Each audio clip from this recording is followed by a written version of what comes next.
이스라엘은 어제 우리가 살펴본 것처럼 그 조상의 죄와 그리고 그들의 죄로 말미암아 징계를 받아 멸망당하여 포로가 되어 끌려갑니다. 그러나 이스라엘은 멸망하였으나 하나님의 구원 계획이 실패하거나 하나님의 언약이 폐기된 것은 아니라는 것입니다. 하나님은 애굽의 노예되었던 이스라엘을 출애굽하게 하여 가나안 땅으로 인도하신 것처럼 이스라엘 백성들을 바벨론으로부터 출바벨론하게 하여 다시 이 땅으로 돌아오게 하시겠다 말씀하십니다. 이처럼 하나님은 말씀하신 것을 반드시 이루시며 약속하신 것을 반드시 지키시는 하나님이십니다. 또한 하나님은 한번 택한 자기 백성을 결코 버리거나 포기하지 않으십니다. 우리가 이스라엘 백성들이 출애굽하여 또 광야에서 많은 혼란한 시기를 겪지만 그러나 그들이 다시 가나안 땅에 들어갈 때는 출애굽한 이스라엘 백성들의 수와 거의 같은 수가 다시 가나안 땅에 들어가는 것을 볼 수 있습니다. 이것은 단순히 비슷한 수가 들어갔다는 것을 말하는 것이 아니라 하나님께서 그 이스라엘 백성들을 여전히 자기 백성 삼으시고 그들을 버리지 않으셨다는 것을 말하고 있는 것입니다. 오늘 본문 말씀은 1차적으로는 바벨론으로 끌려간 이스라엘 백성들을 대상으로 합니다. 그러나 본질적으로는 영적 바벨론의 지배 아래에 있는 모든 하나님의 백성들을 대상으로 하는 말씀입니다. 그래서 모든 열방과 그리고 민족 가운데 구원받는 하나님의 자녀들이 주께로 돌아오게 될 것을 말씀하는 것이라 할 수 있습니다.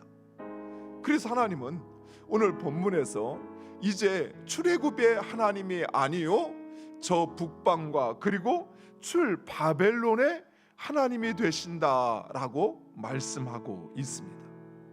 행위 언약 속에 있을 때는 이스라엘 백성들이 하나님의 말씀을 지켜야만 그래야만 그들이 하나님의 백성으로서의 그 혜택을 누리는 것이에요. 그러나 이제 은혜 언약 안에 들어온 우리들은 비록 우리가 때로는 하나님과의 그 하나님의 말씀, 하나님의 계명을 지키지 못한다 할지라도 하나님은 우리를 자기 백성으로 인정하시고 우리에 대한 책임을 지시는 것입니다. 물론 모든 사람이 이러한 하나님의 은혜 언약을 누리는 것은 아닙니다.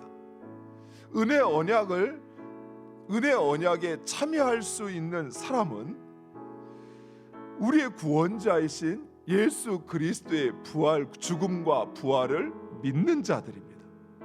예수 그리스도를 믿기만 하면 바로 그 은혜 안에 거하는 것입니다. 그러나 이것은 즉 예수 그리스도의 죽음과 부활을 믿는 것 역시 하나님께서 택하신 자들에게 베푸시는 은혜입니다.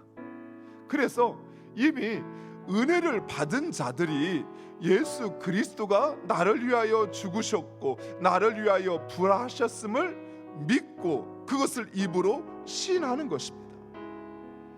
좀 더 직접적으로 더 쉽게 표현을 하면 예수 그리스도를 믿는 자들은 무엇을 해야만 복을 받고 구원받는 것이 아니라 이미 구원받아 복을 받은 자들입니다.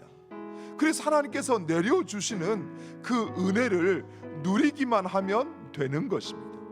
이스라엘 백성들이 그 계명을 지켜야만 그 자손이 천대까지 하나님의 축복을 받는다고 한다면 우리는 그 은혜 안에 거하기만 하면 하나님이 내려주시는 그 복을 누린다라는 것이에요.